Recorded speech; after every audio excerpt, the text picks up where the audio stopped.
Good day everyone! We are given a task to conduct an interview with the families with special needs. But before that, we would like to give some information about hearing and speech impairment.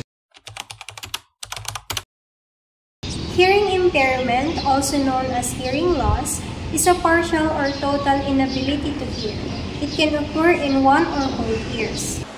So causes of hearing loss include noise exposure, aging, infections, and genetics.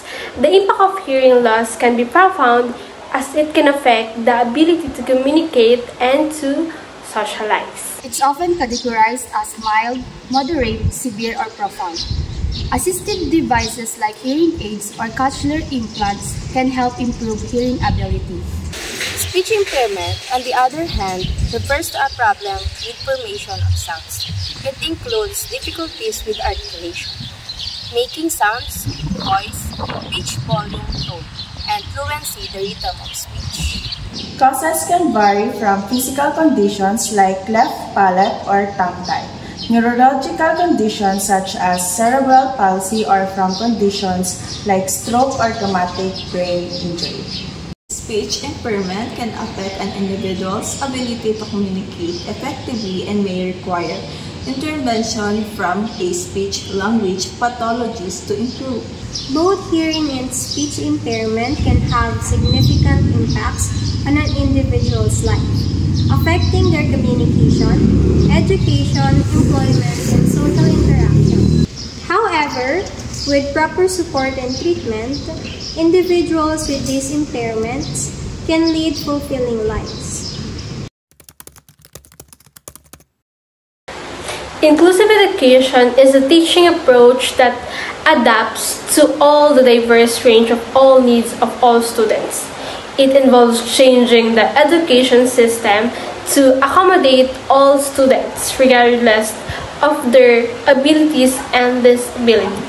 Inclusive education is not just about including students with disabilities in mainstream classrooms. It's about rethinking and transforming education system To ensure that all students can participate in them. It's a continuous process of learning and improvement that involves the entire school community. Ngayon na may alam na kayo tungkol sa inclusive education, halina't puntahan na natin ang pamilya na aming i-interviewin. And also, we are hoping na by the end of this video ay may matutunan kayo. Let's go!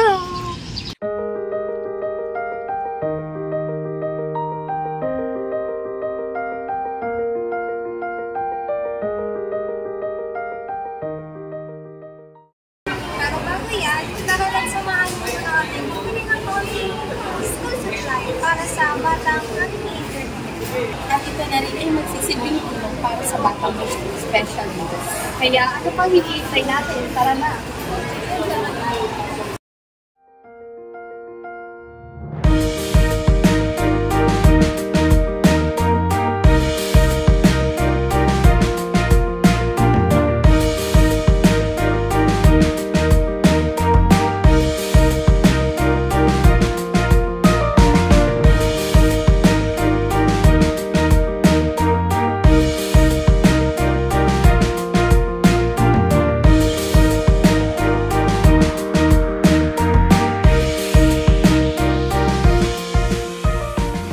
Dahil nakabili na tayo ng school supplies na ibibigay kay CJ, halina't puntahan natin sila sa bahay.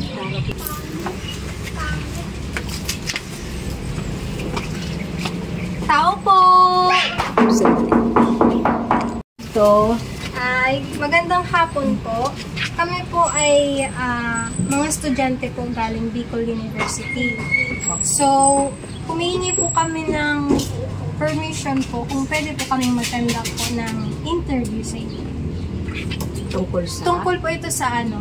So, bale, yung subject po namin ay tungkol sa mga estudyante or nag-focus po siya sa mga estudyanteng may special needs. Okay lang po ba mag-interview kami? Sige. Okay. Hey! Magandang hapon po sa inyo. Kami po ay estudyante po galing Bicol University, Pulangi. Kami po ay narito para interviewin po ang pamilya ng batang mayroong special needs. At kayo po ang napili naming interviewin ngayong araw. So, handa na po ba kayo? Sige, handa na. Okay. So, pwede po ba kayong magpakilala? Sabihin niyo po yung pangalan niyo, yung edad, at kung taga saan po. Ako si Nina Arenas Infante, 31 years old, taga Magurang Pulangi, Albay. Tita ako ni Carl Jude. Kinagagalak po namin kayong makilala. So, ano po yung pangalan ng Pamangkin? pamangkin? Carl Jude Arenas Arabia. Ilang taon na po ba si CJ? Siya ay 15 years old. 15 years old. Nag-aaral po ba si CJ? Yes, grade 2. Okay po. Saan po siya nag-aaral? Sa Pulangi South Central Elementary School. Under kay Ma'am Tolentino. Anong grade na po ba si CJ? Grade 2 na siya. Grade 2. Kung okay lang po sa inyo, pwede po ba naming tanungin kung ano po yung kondisyon na dinaranas po ni CJ? Ano siya? Hearing impairment at speech. Hearing impairment at speech. Okay. Kamusta naman po si CJ bilang bata? At bilang isang anak at bilang isang mag-aaral? Doon po muna tayo sa bilang isang anak po. Kumbaga, as pangduang gurang, okay man siya, naisunod man siya. Yun nga lang, pagka yung siya gustong di siya agad na uko niya, nagitampo siya. Nag-tantrums po ba? Oo. Tapos, pag halimbawa, kayo nga siya nagibong karayan, naisend siya sa akong pigfood. Tapos minsan, may sabihin sa akin, okay na. Tapos ulit na siya sa house. Wow. O, bilang ano naman to? Bilang isang mag-aaral naman? Bilang isang mag-aaral. Pag daan siya sumpong, sakit pa, may pa-eskwela na siya, walking lang siya, pa-eskwela. Sinisipagan po siya pag wala siya. Pag nasa mood siya. So, maaari niyo po bang ikwento sa amin kung paano niyo po nalaman na meron po palang ganitong kondisyon si CJ? 5 years old siya, or maga 5, basta between 4 or 5 years old siya. Pag ano siya, pag may tawag siya, hindi siya agad nag-respond. Kailangan ilapit-lapit yung ng sound sa may tenga kasi hindi agad naririnig. So, ano po yung ginawa niyo para makot po yung attention niya nung tinatawag niyo siya? Kinakalabitan niyo po, kinakalabit na lang siya. So, ano po yung naging reaction niyo nung nalaman niyo kung may ganitong condition si CJ? Nung una po. Yung first time po talaga. Ayun, kumbaga, ng problema kasi nga, kailangan pa-check upan. Tapos, siyempre, inisip din namin, siyempre, pag-aral na may mga disability, lapitin ng bully. Okay po. Doon naman po tayo sa hilig po ni CJ. Ano po yung mga hilig? Yan. Sa mga hilig, mahilig din siya mag-basketball, mahilig din siyang gumawa ng mga pang-carpentry. Construct po ng like ano po? Like, ayang lamesa na yan. Lamesa? Yung lamesa, upuan, tapos kulungan ng aso, kulungan ng kalabati. Wow, napaka-talented naman pala ni CJ. Ay, sa ACADS po? Sa ACADS, medyo ano pa siya. Kumbaga, nag-start pa lang siya kasi nga, nag-stop siya ng mahabang panahon. So, ngayon lang taon siya ulit nag-aral. Kung na-delay po siya ng maraming tao. Yes. So, meron po ba kayong napansin na challenges po o hamon na naranasan po ni CJ habang lumalaki po siya? Yun nga. Kan challenge para sa niya is pag sasalitaan niya.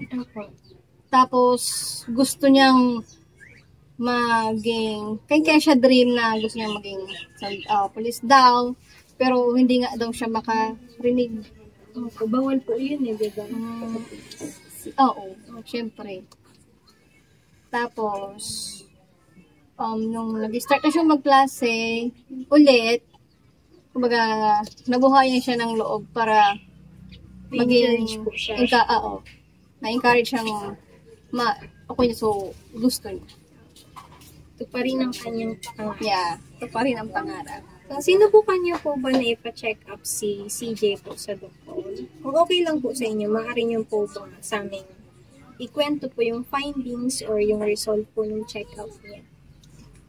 Kumbaga, di man siya ako so kakuyog, no? Pero nabaritaan ko na lang na pina-check upan siya.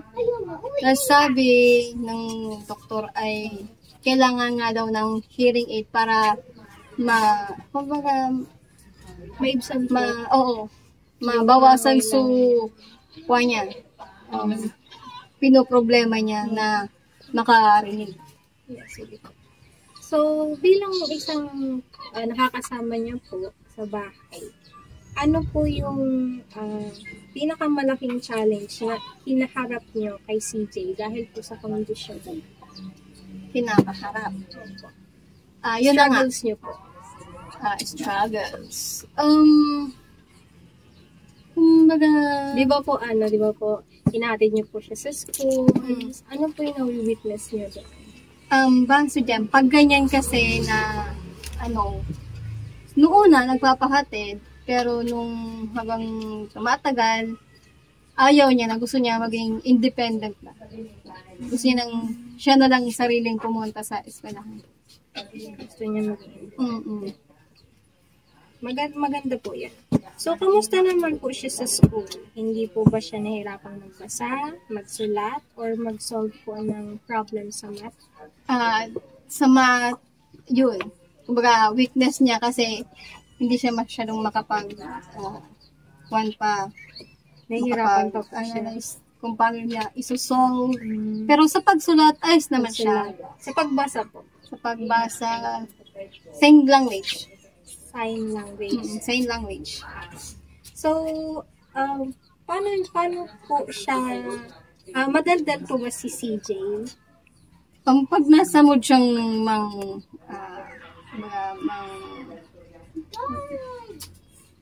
tawag dito?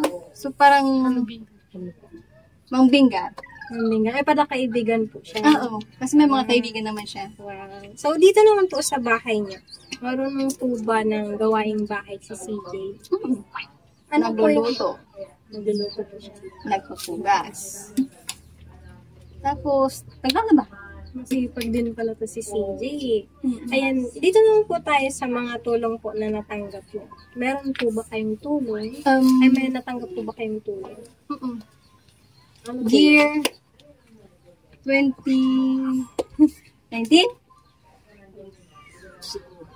Basta, pwedeng 2019 yata. Meron naman. Tapos, itong nag-aaral na siya ngayon, meron. Sa school po? Sa school. Ayan. Nandito na po tayo sa pinaka-last na question. So, bilang nakakasama po ni CJ sa bahay, ano po ba yung mensahe nyo na gusto nyong iparating at ipaunawa sa ibang tao patungkol po sa mga batang may espesyal na pangailangan? Ano po yung mga dapat gawin at hindi dapat gawin? Doon po muna tayo sa dapat gawin. Dapat gawin natin sa may mga anak or pamangkin. Huwag natin huwag nating hayaang na maging tuksuhin siya. Tapos, protektahan natin, mahalin natin yung bata kasi tayo yung number 1 sandalan niya. Tapos, ano pa yung number 2? Yung mga hindi naman po dapat gawin. Hindi dapat masyadong pangalitan kasi kahit hindi yan nakakasalita, nararamdaman.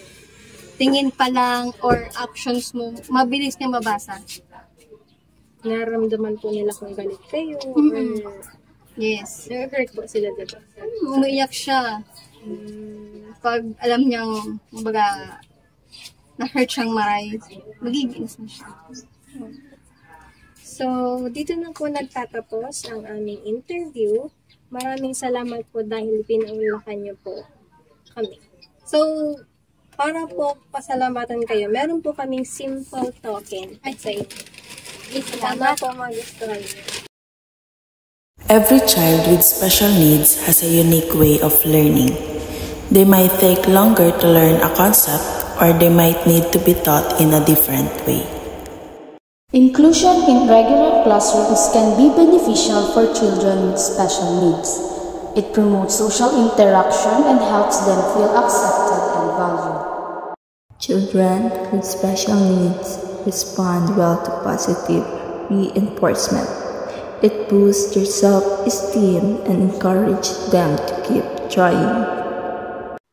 Like all children, those with special needs also have the same emotional needs. They want to be loved, accepted, and appreciated for who they are. Family plays a crucial role in the development of a child with special needs. Their support and understanding can help the child overcome many challenges. So let us keep in mind that each child with special needs is unique and has their own strengths and weaknesses. It is important to focus on their abilities and potential rather than their disabilities.